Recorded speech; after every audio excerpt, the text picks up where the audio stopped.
Vous les voyez ces jeunes ? Un enfant sur 2 ne maîtrisera pas les compétences de base à la fin du collège. 1 sur 10 sera au chômage et 1 sur 6 sera tout simplement illettré. L'éducation nationale fait déjà un travail important dans les quartiers, c'est sûr, mais il faut une solution adaptée, notamment pour réduire le risque de décrochage. Alors qu'est-ce qu'on fait ? On se retrousse les manches et on change les choses. Et ça, c'est une solution. Espérance banlieue a commencé en 2012 avec le cours Alexandre Dumas. Depuis, de nouvelles écoles ont été ouvertes partout en France. Leur modèle pédagogique est innovant mais assez simple et cohérent en fait. Ils ont pris ce qui fonctionnait dans la méthode Montessori, la méthode syllabique ou encore ce qui se fait à Singapour.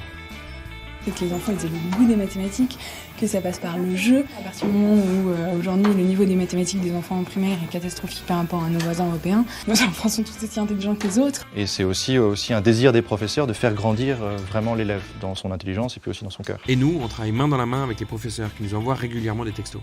Ce sont des élèves avec des besoins spécifiques, alors tout est pensé spécifiquement pour eux.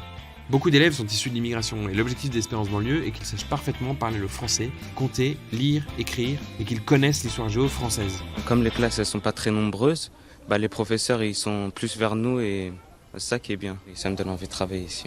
Monsieur le directeur, il m'a beaucoup aidé.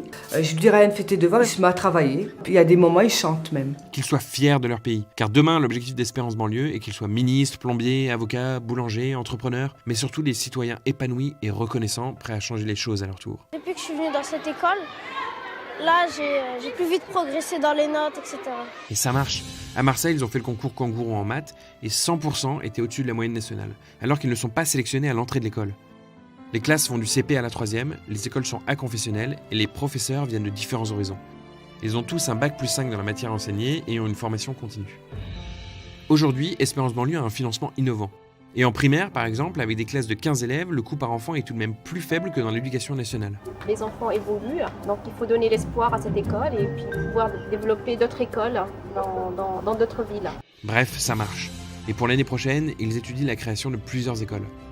Moi, j'ai besoin qu'une école de ce genre se crée près de chez moi, car je veux ça pour mon fils et ma fille. Je compte sur vous. Quand on lève les couleurs de l'école, de la France et de l'Europe, on sait qu'on est heureux d'être français.